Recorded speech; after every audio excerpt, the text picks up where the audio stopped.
जय श्री कृष्णा। कैसे हैं आप लोग फ्रेंड्स। आज की चर्चा जो है मीन राशि 23 मई केतु जर जोरू जमीन पर आकस्मिक प्रभाव किस तरीके से रहता हुआ दिखाई देगा, क्योंकि यह वह ऊर्जाएं हैं जिनको अगर हम चैनलाइज कर लें तो हमारे लिए बड़े लाभ को निकाल कर ला सकती हैं। बड़ा लाभ, इतना बड़ा लाभ कि जिसकी आपने एक्सपेक्टेशन नहीं की होगी, क्योंकि केतु हो या राहु ये मेजर प्लेनेट होने के साथ साथ अगर देते हैं तो आपके जीवन में छप्पर फाड़ कर धन देने के योग बना देते हैं।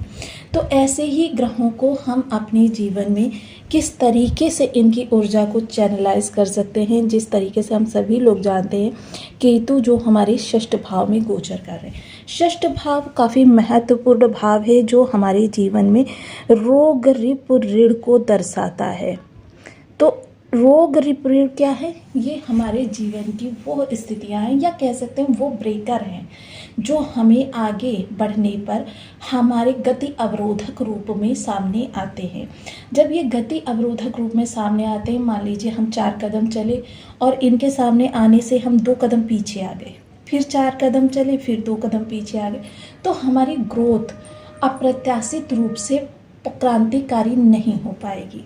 क्योंकि कोई भी ग्रह हो अपने प्रभावों को हमें प्रदान करता है, लेकिन कहीं ना कहीं से वहाँ पर निगेटिविटी आ ही जाती है, जिस कारण से ये ब्रेकर जो हैं ये हमारे जीवन को प्रभावित करना प्रारंभ कर देते हैं।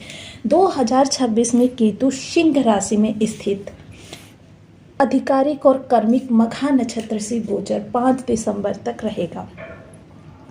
चार्ट में केतु की उपस्थित आपकी अवचेतन आत्मा का स्वरूप पिछले जन्म के ऋण और जीवन के उन क्षेत्रों को प्रकट करते हैं जहां आपको कर्मिक विरक्ति और अंततः आध्यात्मिक मुक्ति प्राप्त होना तय होता है।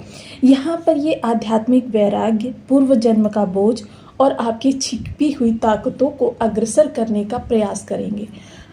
अब छिपी हुई ताकतें, मान लीजिए आप कहीं पर अप्रिय स्थिति में फंस गए, आपकी सिचुएशन बहुत क्रिटिकल है, अचानक ही आपको रियलाइज़ होता है कि इस चीज़ को मैं फेस कर सकता हूँ।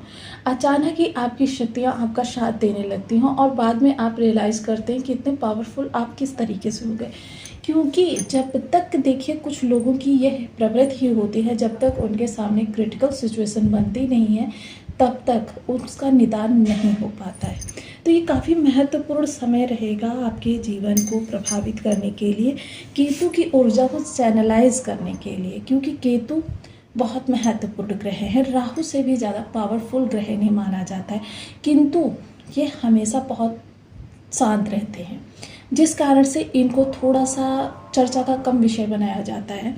लेकिन जितना राहु का योग होता है, क्योंकि राहु ने तो समस्या जीवन में भेज दी, लेकिन अगर केतु समाधान ना भेजें तो क्या होगा?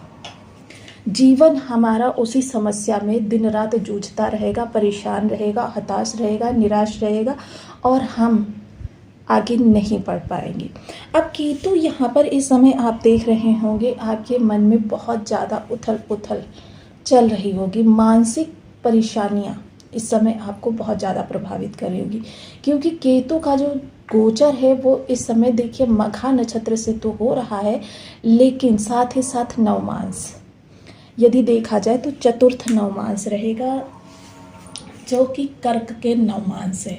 अब यहाँ पर चंद्रमा क्या है? आपके मन की स्थिति, आपका मन और केतु और चंद्रमा के संबंध को देखिए हम ग्रहण योग के नाम से जानते हैं। अब ग्रहण योग बना हुआ है, अब इस ग्रहण योग की सीधी सीधी स्थिति आपके अंतःमन को स्थित कर प्रभावित करती हुई दिखाई दे रही है, और इसको हम चैनलाइज करके देखिए सामान्य से बहुत अधिक लाभ प्राप्त कर सकते हैं। किस तरीके से चैनलाइज करेंगे कि यूटिलाइज करेंगे हमारे जीवन में आप बहुत ज़्यादा अच्छे प्रभाव प्राप्त हो सकें। तो बने रहिए हमारे साथ इस वीडियो में एंड तक, बहुत कुछ जानने के लिए मिलेगा। वीडियो बहुत ज्ञानवर्धक होने वाला है। यदि आपके लग्न में कुंडली के प्रथम भाव में 12 नंबर बना हुआ है तो ये राशिफल आपके लिए। यदि कुंडली में कहीं भी चंद्रमा के साथ 12 नंबर बना हुआ है तो ये राशिफल आपके लिए। कुंडली ना होने की स्थिति में आप इसे नाम राशि से भी देख सकते हैं। यदि अभी तक आपने अपने इस चैनल को सब्सक्राइब नहीं किया है तो प्लीज़ सब्सक्राइब कर लीजिए, वीडियो को लाइक कर दीजिए, चैनल को शेयर कर दीजिए। इससे होगा क्या कि हमारे आने वाले हर वीडियो की नोटिफिकेशन मिल सकेगी आपको सबसे पहले। एक प्यारा सा कमेंट करना बिल्कुल ना भूलें। कमेंट से हमें बहुत मोटिवेशन मिलता है, हौसला मिलता है और ये पता चलता है कि आप और क्या जानना चाहते हैं। केतु षष्ठ स्थान में, केतु विरक्ति हैं। देखिए मोस्टली कुंडली के किसी भी भाव में केतु बैठे हैं, आप ध्यान दीजिए उस भाव से संबंधित आपकी विरक्ति हो जाएगी कि आपका उस चीज़ पर बहुत कम ध्यान होगा, बहुत कम। जब तक कि कोई आपको बार बार पुश ना करे तब तक उन चीज़ों पर आप ध्यान नहीं देते। इस समय यदि देखा जाए ना तो आप अपने शत्रुओं पर ध्यान दे रहे हैं, ना अपने ऋण पर ध्यान दे रहे हैं और ना ही आप इस समय बीमारी वगैरह को उतना ज़्यादा देख रहे हैं। जबकि इस समय ऐसा नहीं है कि आपके घर में बीमारियां नहीं हैं, हालांकि छोटी मोटी सी चीज़ ही हों, लेकिन परिवार में किसी ना किसी सदस्य को इस समय शारीरिक रूप से प्रॉब्लम है। उस पर थोड़ा सा आपको इस समय ध्यान देने की आवश्यकता है, लेकिन आप अभी तक उसे अवॉइड करते चले आ रहे हैं क्योंकि केतु की बीमारियां जो होती हैं भ्रामक रूप से आपको प्रभावित करती हैं और आपको बहुत ज़्यादा भ्रामक होता है ना कि डॉक्टर पकड़ नहीं पाता, आप परेशान रहते हैं। माता के स्वास्थ्य में, माता के स्वभाव में किसी प्रकार की समस्या देखने में आ सकती है। माता इस समय थोड़ी सी परेशान रह सकती हैं, माता की तरफ से आपको चिंताएं रह सकती हैं। केतु क्या है? केतु आपका अवचेतन मन है, पूर्व जन्म के ऋण है केतु।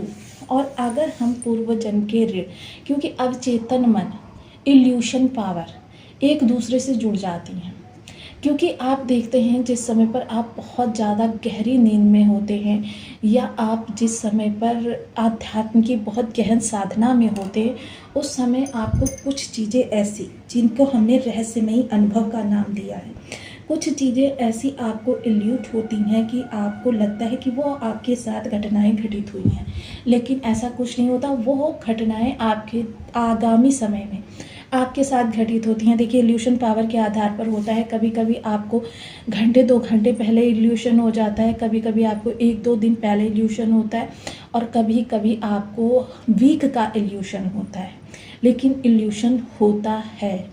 और यही इल्यूशन पावर जब आपकी जागृत हो जाती है तब इसी इल्यूशन पावर का लाभ उठाकर हम अपने जीवन को बहुत ऊंचाई तक लेकर जा सकते हैं। कैरियर संबंधी इल्यूशन इस समय पर आपके जीवन में होते हुए दिखाई देंगे, जो कि हालांकि देखिए केतु जो है एक भ्रामक ग्रह हैं, राहु का जस्ट साथ होने की वजह से, क्योंकि सदैव एक दूसरे के सामने रहते हैं, एक भ्रम भी उत्पन्न करते हैं, लेकिन उस चीज़ को सही तरीके से जांच कर परख कर उस चीज़ में आप हाथ जरूर आजमाएं जिस चीज़ के आपको इल्यूशन हो रहे हैं। क्योंकि यह इल्यूशन इस समय केतु की, क्योंकि केतु इस समय मन को कंट्रोल कर रहे हैं आपके, और मन इस समय पर, क्योंकि जब भी डीप जाते हैं आप नींद के माध्यम से या अध्यात्म के माध्यम से, आपको इल्यूशन 100% सटीक होते हुए दिखाई देंगे।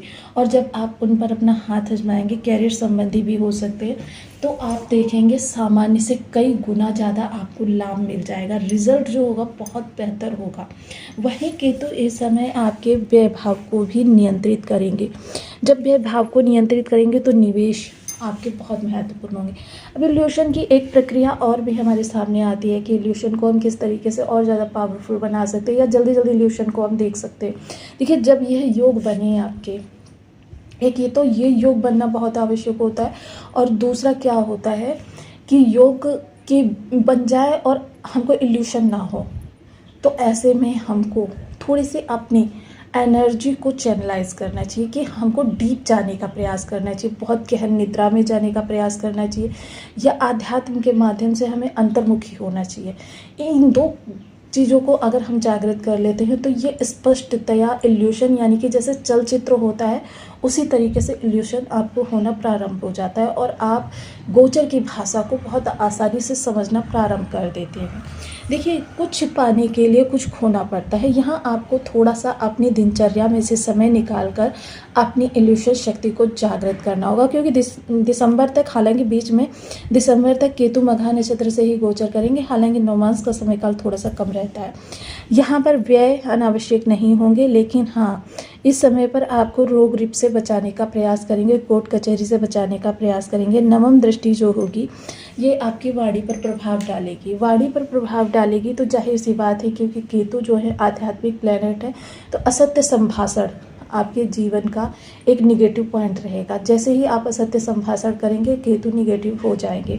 जिस तरीके से हम शनि के प्रभावों के लिए नियमबद्ध होते हैं, वचनबद्ध होते हैं कि शनि के प्रभाव हमको अच्छे चाहिए, तो हमको नीतिपरक कार्यों को करना उचित रहता है, अन्याय से विरुद्ध रहना उचित रहता है। उसी तरीके से केतु के भी शुभ प्रभावों को जागृत करने के लिए कुछ चीज़ों को हमें अपने जीवन में ढालना अति आवश्यक होता है।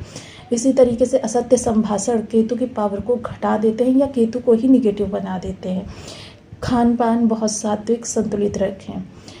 इसके अलावा आप देखिए, क्योंकि केतु जस्ट राहु के सामने रहते हैं, तो कुटुंबी जन, रिलेटिव्स या ये कोई होते हैं, तो इन पर आप विश्वास करिए, रिश्ते भी बहुत अच्छे रखिए। लेकिन अंधविश्वास इस समय आपके लिए घातक हो सकता है। किसी के प्रभाव में आकर अगर आप प्रॉपर्टी संबंधी या अपने जीवन साथी संबंधी या संतान संबंधी प्रोफेशनल कोई कार्य, किसी के बहुत ज़्यादा प्रभाव में आकर अगर आप निर्णय लेते हैं, तो आपके लिए वहाँ पर धोखा भी हो सकता है।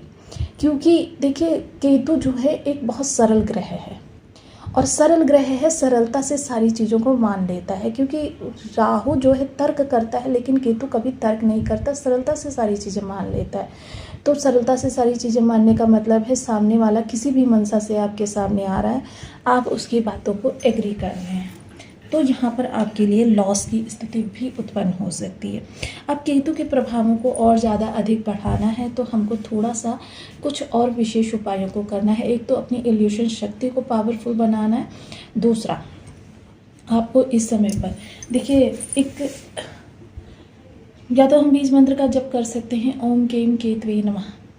दूसरा, हम देखिए केतु के लिए सनातन की प्रक्रिया के अनुसार अंग भंग लोगों की सेवा कर सकते हैं। सेवा नहीं कर सकते कोई बात नहीं, उनको समय समय पर भोजन पानी की व्यवस्था कर सकते, वो भी नहीं कर सकते तो कोई बात नहीं।